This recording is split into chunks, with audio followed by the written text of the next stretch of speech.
they're putting Chris Copeland. We're going to speak with Chris about these Bluetooth devices that they put onto gas pumps and steal credit card numbers. Happens all over the place. I You think you're being safe? You're putting your card in. You're doing your stuff. Meanwhile, they're stealing from you. You don't even know it. I'm just wondering how they. Who makes the unit that allows you to do this? Why don't we go after that company? Right. Well, we'll talk to him coming up in a second. Andrew's working on getting somebody from the charter service area is really what we're talking about. So this cable service. What do the people who've had their service for the last 10 years? What do they think? And I did read in the OD that the speeds are going to be much faster, like speeds we've never seen before. So that would certainly be nice. And you know what I'm saying, though? It's like when they raised the speed limit on the thruway. It was always 55, and you said, well, why can't we go a little faster? And then they moved it to 65, and for a couple of months you went, wow, we're moving faster. And now everyone wants to go 90, and they think 65 is slow. Well, that's always going to happen, but you should always have the option to be able to have the fastest service out there. And we in upstate New York have not been able to get that through. Well, you're right Time about Warner, that. which is a problem.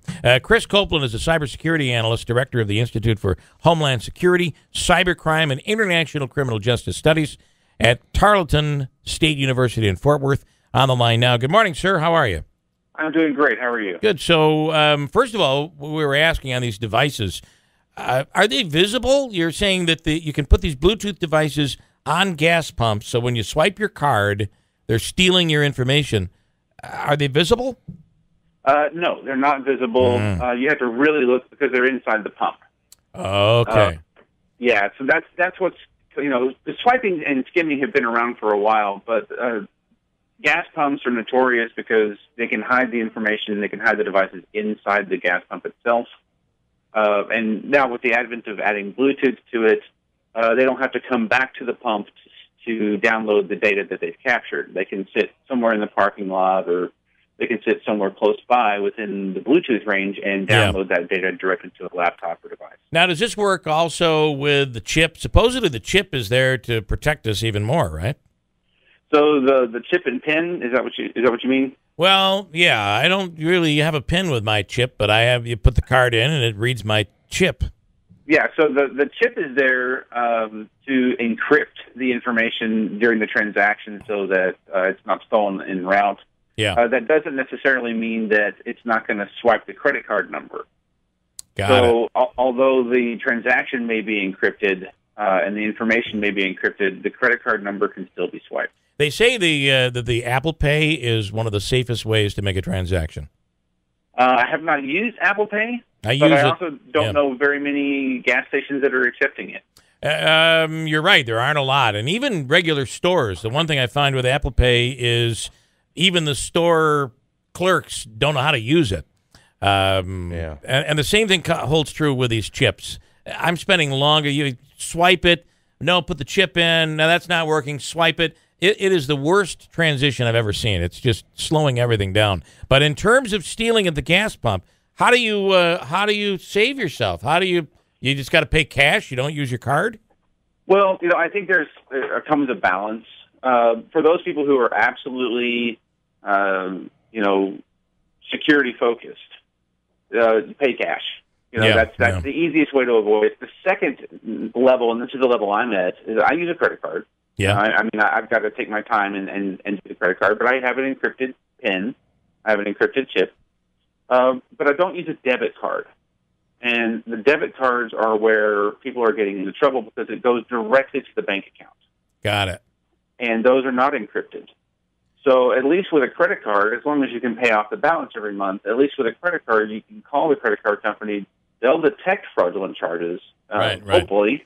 They're getting better at it, but they'll detect the charges, and you can, there's a process there where you can get your money back. Yeah, you're only liable for bank account for like $50, right? Up to $50 is what you're liable for. Right. Now I'm told somebody had told me that the chip, now that they've added, these card companies have added the chip, that instead of the credit card company being responsible for basically refunding you the money that was stolen, that now it'll be on the responsibility to be on the actual vendor or the store. Do you know anything about that? Yeah, so the payment card industry, the PCI industry, started pushing back on vendors and credit card gateways to make sure that they were handling, their transactions in a secure manner. The standard's called PCI DSS. It forces it back on the vendor. That push has been happening since about 2008.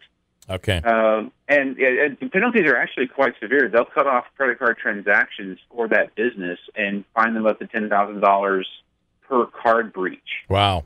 So, I mean, they can put a small business or even a larger business out of business if they don't take that very seriously. Well, on one hand, I'd say that's unfair. On the other hand, we've all been through the credit card process where you got the kid there at the counter and doesn't even care. You could sign Mickey Mouse. He wouldn't even check the signature. Yeah, I know I come across as sort of a jerk sometimes when I do it, but I tell them, hey, you didn't look at my signature. Yeah. You didn't check for but the back of it says see photo ID. You didn't do that. Right, didn't do it. Well, yeah, but I was like, yeah, well, but here's why. Right. Now you're liable for it. Yeah, Chris, you're not a fun one to show. If I'm the clerk, great, here comes Chris Copeland. They don't forget me, that's certain. That is certain. All right, I need Chris. a break. Thank you so much. Thank you. I appreciate your time. Absolutely. All right. Well, there you go. So, my father always said, I like paying cash because there's nobody. The only way they're going to steal that is to reach into my pocket. At the end of the day, maybe, but we're all look at just what happened yesterday with Delta. One computer glitch or whatever happened with them shuts down the entire business worldwide. Pretty incredible. 8:50, Manaski with an update right now from the newsroom. Good morning.